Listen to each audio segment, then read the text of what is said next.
Magandang tanghali po. Kain po tayo.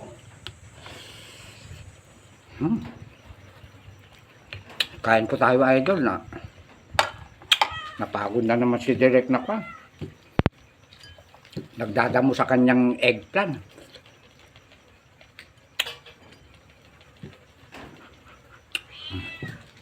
Eggplant.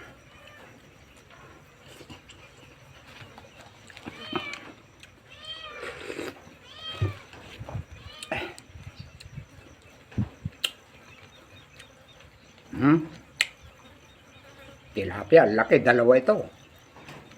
Yung kalahati, pinaulam ko na sa mga alaga ko. Yung namang kalahati, hapunan nila.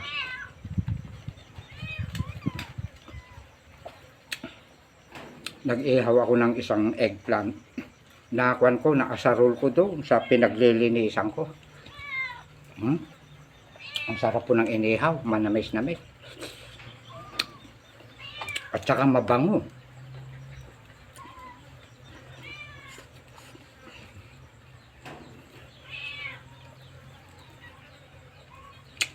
Pigaan ko nga ito ng sili.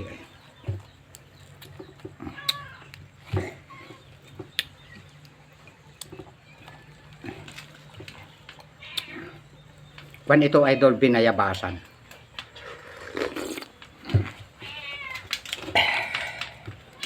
O, di po ba?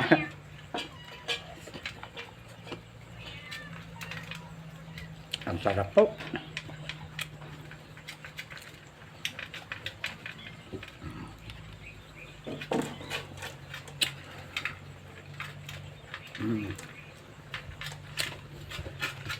Alam nyo mga idol, yung nakikita yung parang buo-buo na eggplant, may biyak ko sa gitna.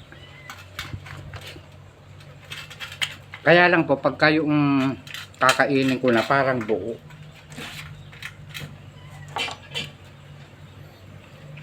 binibiyak kong ganun. Hindi ko pinaghihiwalay na parang ganito.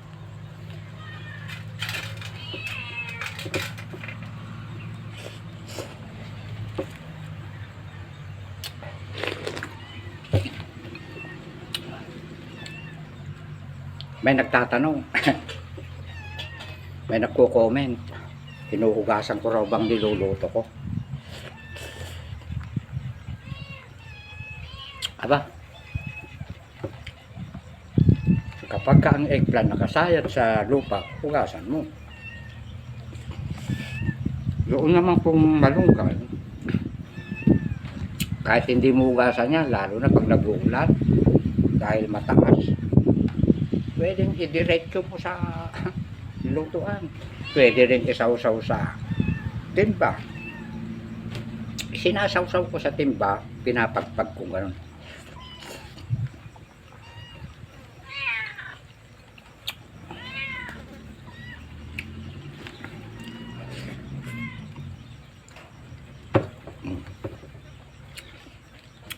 Kulang sa anghang.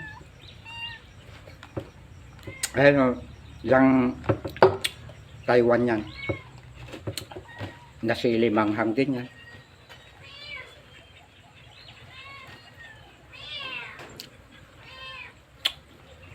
Maraming nanghihingi sa akin, no? Eggplant, malalayo naman kayo mga idol. Nagpapahingi talaga ako. Marami akong upload na kwan. Yung mga una-una.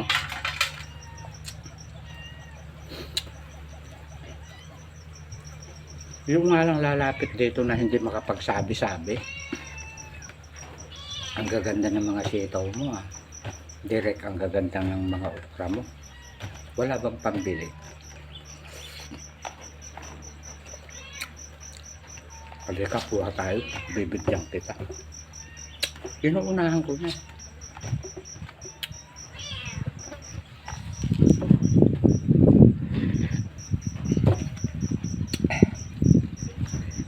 Naniniwala ba kayo mga idol? Kahit pabalik-balik siyang kwan, manghihingi sa akin. Tapos magte-thank you. Napakaganda yung kanyang smile. Naliligayahan ako doon. Yung pagpapasalamat niya, tapos maganda yung kanyang ngiti. Ang sabi ko, basta't kung wala kang pambili at gusto mo ng mga gulay ko, balik ka. Tinuturuan ko pa sila.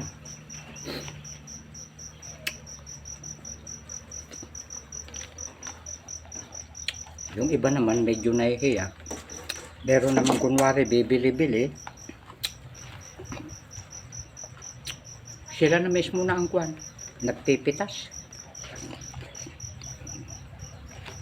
Kung magkano lang yung iabot nila sa akin, tinatanggap ko na. At yung hingi po ng hingi,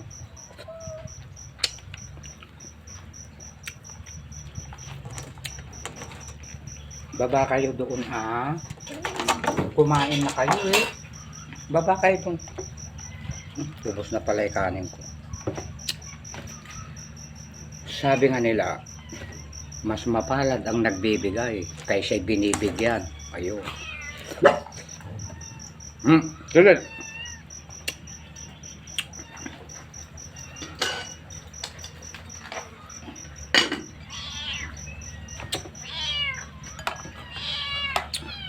Sumandok pa uli ako.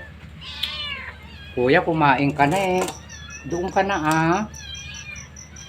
Hindi nila gusto yung kwan, yung dilata na kwan.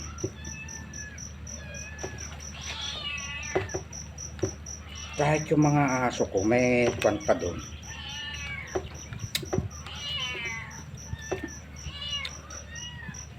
Yung corned beef ang gustong gusto nila.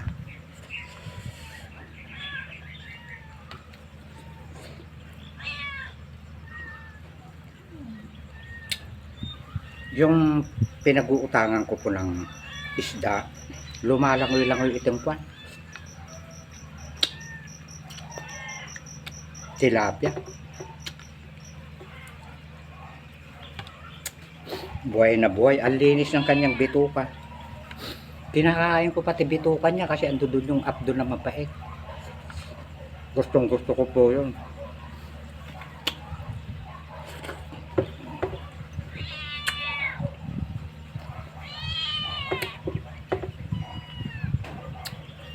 May nagsasabi, kakain naman daw ako ng karne paminsan-minsan. Pwede. Nakain po ako ng karne.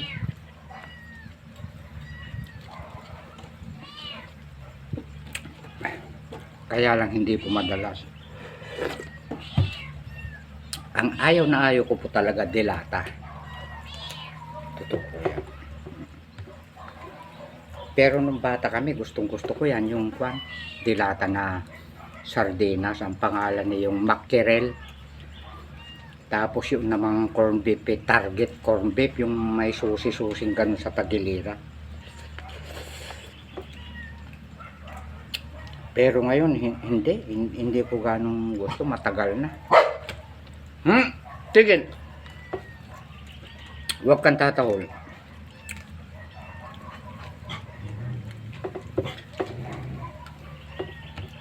Kaya may tahol ka na naman, dadaan lang eh. Kaya may nag-comment eh, Ilocano. Dilata ang mga sa aso mo. Ikaw gulay, lastog, sabi niya eh.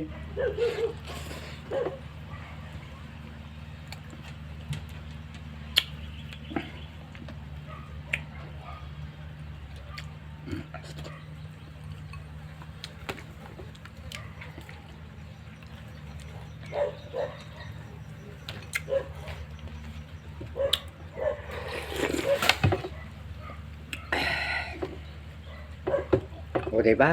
Ang dami ko nang nakain. Malakas akong tumarabaho.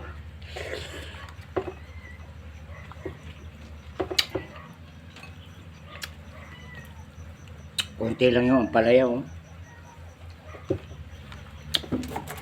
Yung mga may mga sakit na dahan-dahan kayo ng kanin. Saka mga karne. mga may sakit na, ang babata nyo pa, nagme-maintenance na kayo. Alam nyo mga idol, yung mga may diabetes, mahihina ang pangangatawan. Marami akong nakita sa Cavite, parang mababagal lumakad, ganun. Hindi nakatulad nung sila'y wala pang sakit.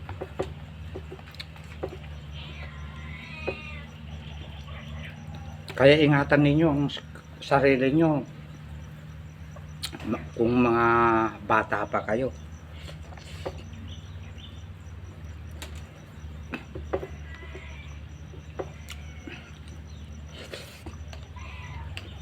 Lalo na kung may pinag-aaral pa kayong mga anak nyo.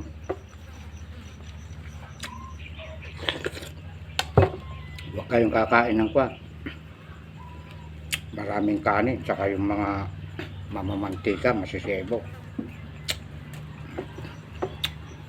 Uunahan ko na kayo. Ako nang nagsasabi.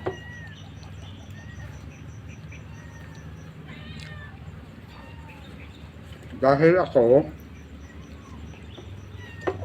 kung kukontrolin ninyo ako sa kanin, hindi nyo po ako masasabi.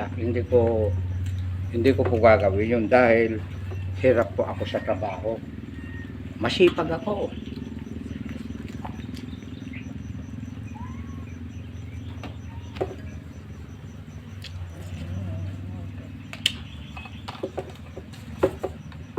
Ang sarap. So, di ba?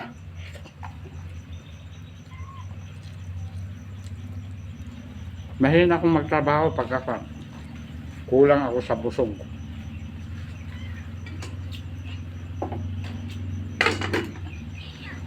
Natatagtag maigi ang aking katawan.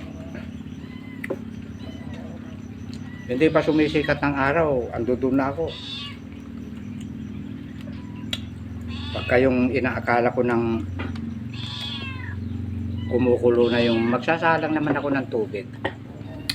Inaakala kong kukulo na, babalik ako kakape. Pagkakape, balik na naman doon. Hindi ako nag-uumagahan ng kanin. Marami akong Skyflex.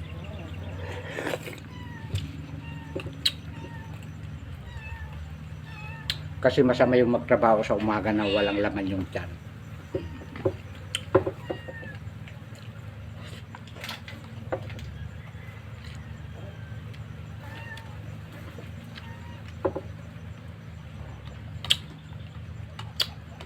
Hindi ko na sinandok lahat na gabuntok para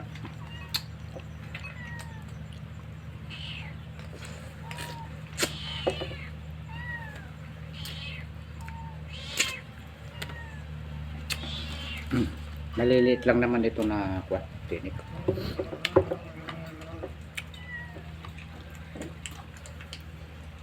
Ang kanin hindi nakaka-high blood, hindi nakaka-diabetes.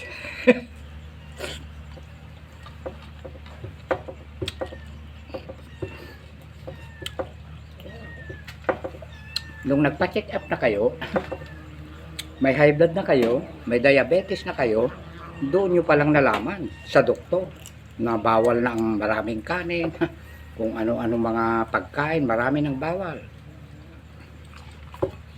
Tapos, ipupukol nyo sa akin, hindi po po yun. Sanayin nyo po mga idol, yung mga baser na yan, hindi naman ako galit sa inyo. Sana naman ako ang pakinggan nyo. Dahil sa sarili ko ako nagbabase.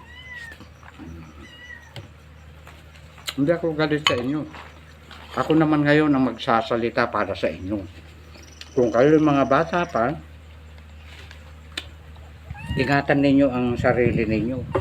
Kung ano yung sinabi ng doktor na huwag yung kakainin, huwag yun ang kakainin kasi mga bata pa kayo.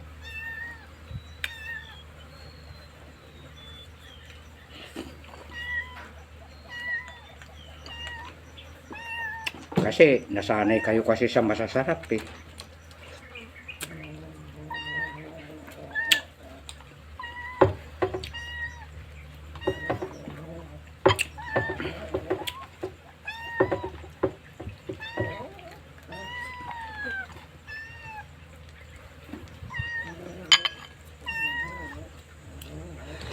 Ay, may nag-comment nga pala na napapanood niya yung mga sinasabi ko na maggulay. Gumaling ang kanyang hindi na siya nagme-maintenance kasi puro gulay na.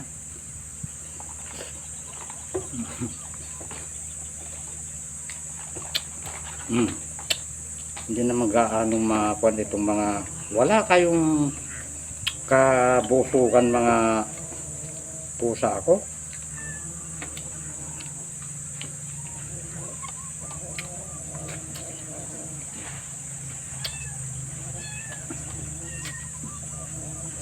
Ang dami kong nakain, ano?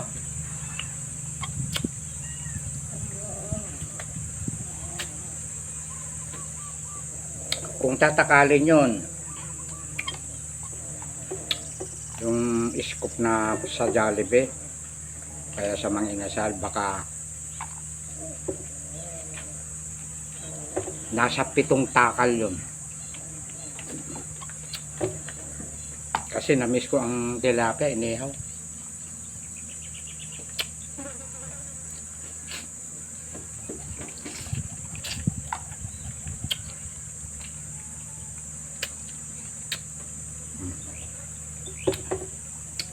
Gusto rin nila yung mga malalambot na tinik eh.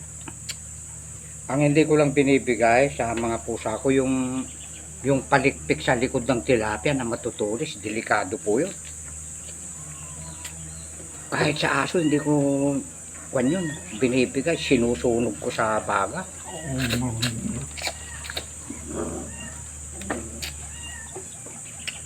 Wala nang ulam. Meron ako konti din na ubos oh. At hanggang dito na lang mga idol. Kayo mga basira, hindi ako galit sa inyo.